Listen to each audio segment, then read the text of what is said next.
नमस्कार दोस्तों, आप सभी का एक बार फिर से स्वागत है हमारे YouTube चैनल हिंदू धर्म ग्रंथ पर। एक बार की बात है, एक व्यक्ति गौतम बुद्ध के पास जाता है और उनसे सवाल करता है कि मेरे मन में कई प्रश्न जाग रहे हैं और मैं आपसे उन सभी प्रश्नों के उत्तर जानना चाहता हूँ। महात्मा बुद्ध मुस्कुराए और कहा, पूछो तुम्हें क्या पूछना है। व्यक्ति ने कहा, मैं जीवन से बिल्कुल भी खुश नहीं हूँ, दुखों का पहाड़ ने मुझे घेर रखा है, मेरी जिंदगी में कुछ भी अच्छा नहीं हो रहा है, सब कुछ गलत ही गलत हो रहा है। ऐसे में आप मुझे इस प्रश्न का उत्तर देकर मुझे इस परेशानी से बाहर निकाल दीजिए। बुद्ध ने उस व्यक्ति की सारी बातें सुनी और उससे ही प्रश्न पूछा कि बताओ, तुम्हारे इस दुख का कारण है क्या? ऐसी कौन सी बात है जिसने तुम्हें इतना व्याकुल बना दिया है? महात्मा का प्रश्न सुनकर वह व्यक्ति कुछ देर तक सोच विचार करता रहा। वह बोला, मैं आपसे प्रश्न का उत्तर जानने आया हूँ और आप मुझसे ही प्रश्न पूछ रहे हैं। तब भगवान बुद्ध ने कहा कि हर व्यक्ति को खुद ही उसे अपना दुख का कारण पता होता है। अब तुम्हें ही इस दुख का कारण पता ना हो तो मैं तुम्हें इसका उत्तर कैसे दे पाऊंगा? फिर उस व्यक्ति ने कहा, बुद्ध, आप तो ईश्वर हैं। लोग कहते हैं कि आपको सबके बारे में पता है और सबकी परेशानी का उत्तर आप जानते हैं। उसकी बातें सुनकर बुद्ध ने कहा, तुम्हारी यही सोच तो गलत है। तुम सोच रहे हो कि कोई आएगा और तुम्हें तुम्हारी सारी परेशानियों से निजात दिलवाएगा। ऐसे में तुम गलत हो, क्योंकि तुम्हारे अलावा ऐसा कोई भी नहीं जो तुम्हारी मदद कर सकता हो। तुम्हें लगता है कि मैं बुद्धत्व प्राप्त कर चुका हूं तो मैं तुम्हारी सारी परेशानियां हल कर सकता हूं, तो तुम्हें गलत लगता है। तुम्हें बता दूं, मैं भी तुम्हारी तरह हूं और मैं इन सब चीजों से काफी दूर हूं। जिस दिन तुम्हारे अंदर तुम्हारी सारी उलझन खत्म हो जाएगी, तब उस दिन से तुम्हें किसी बुद्ध के पास जाने की जरूरत नहीं पड़ेगी। फिर बुद्ध ने उस व्यक्ति से एक और प्रश्न किया, क्या तुमने कोई फूल देखा है?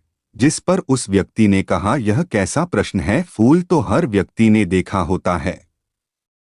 इस पर महात्मा ने कहा, अब फूल सवेरे एक कली होता है, दिन में खिलकर फूल बनता है और फिर रात में मुरझा जाता है। इसीलिए अगर पुष्प भी यही सोचे कि वह शाम को मुरझा जाएगा तो फिर वह खिले ही क्यों? ऐसे में अगर तुम भी हमेशा दुखों के बारे में सोचते रहोगे, बस तुम भी खुश नहीं रह पाओगे। इसीलिए अच्छा रहेगा कि तुम अपने जीवन पर सकारात्मक चीजों पर ध्यान दो, जो तुम्हें खुश रखे। उन छोटी छोटी बातों को याद करो।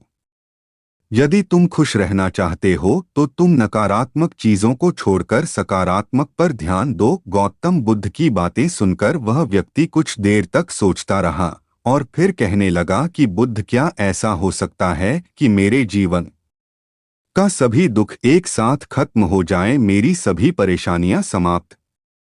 तब बुद्ध ने कहा, यदि कोई तुमसे कहता है कि तुम शाम तक मरने वाले हो तो फिर तुम क्या करोगे? क्या तुम अपने दुखों के बारे में सोचोगे?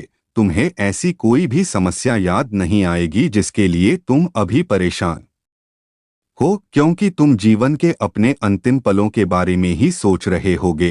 अचानक तुम्हें यह लगेगा कि मृत्यु के आगे तो सब व्यर्थ हैं, क्योंकि जीवन में इससे बड़ा कोई सत्य है ही नहीं। उस आदमी ने महात्मा को बीच में ही टोकते हुए कहा, तो आप क्या चाहते हैं, मैं दिन भर यही सोचता रहूं कि मैं मरने वाला हूं, और ऐसा करने से क्या मेरी समस्याओं का अंत हो जाएगा? तब बुद्ध ने कहा, नहीं, तुम ऐसा बिल्कुल नहीं सोचो। तुम्हें सिर्फ यह सोचना है कि तुम जब तक इस दुनिया में रहोगे तब तक खुश होकर रहोगे, क्योंकि अगर तुम्हारा मन नियंत्रित नहीं होगा तो तुम्हारी इच्छाएं बढ़ेगी। बस इस इच्छाओं पर काबू पा लो, तुम सफल जरूर होगे। महात्मा की यह बात सुनकर व्यक्ति फिर बोला कि मुझे यह बताइए कि मन तो चंचल होता है, आखिर इस पर कैसे काबू पाऊं? इस पर भगवान बुद्ध बोले, पहले तो तुम्हें खुशी और दुखी का अंदर जानना होगा। खुशी के समय ज्यादा खुश ना हो और वही दुखी के समय ज्यादा दुख ना हो। अभ्यास के द्वारा अगर यह पता करने की कोशिश करोगे तो यही जानोगे कि तुम्हारी इच्छाएं ही वह होती है तो तुम्हारे दुखों का कारण बनती है। जीवन में जितनी इच्छा के पीछे भागोगे उतना ही दुख तुम्हें घेरेगा। क्योंकि जब मनुष्य की इच्छाएं पूरी नहीं होता तब वह दुखी होता है, इसलिए इन पर काबू पाना सीखो।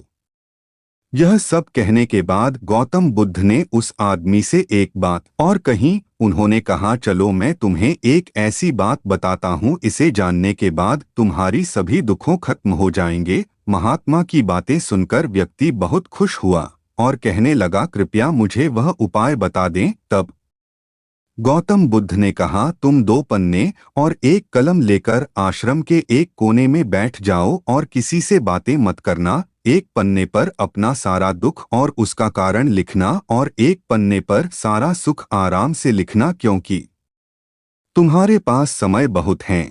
इसके बाद वह आदमी बुद्ध को प्रणाम करके वहां से चला गया। कुछ दिन बीते और वह व्यक्ति पुनः महात्मा बुद्ध के पास पहुंचा। उसके हाथों में बहुत सारे कागज थे। फिर उसने बुद्ध से कहा कि मैंने सब लिख लिया है। महात्मा बुद्ध उसकी बात सुनकर मुस्कुराए। फिर महात्मा ने उसे पहले दुख वाला कागज पढ़ने को कहा। वह कागज में पढ़ना शुरू किया, मेरे सारे भाई अमीर हैं और मैं गरीब हूँ, क्योंकि मैं काम करने से डरता हूँ, दिन भर आराम करता हूँ और दूसरों से तुलना करता रहता हूँ। दूसरा, मेरे पड़ोसियों ने बहुत सा धन बचत के तौर पर रखा है, लेकिन मेरे पास बचत के नाम पर कुछ भी नहीं। इसका कारण यह है कि मैं मेहनत कम करता हूँ और इसीलिए थोड़ा कमाता हूँ, लेकिन मेरे खर्चे ज्यादा है क्योंकि मेरे संगति गलत हैं। तीसरा, मेरी स्त्री बीमार है, पैसे ना होने के कारण मैं उसे वैद्य के पास नहीं ले गया और यह भी सोचता रहा कि वह किसी दिन मर जाएगी तो मैं किसी दूसरी स्त्री से विवाह करूंगा।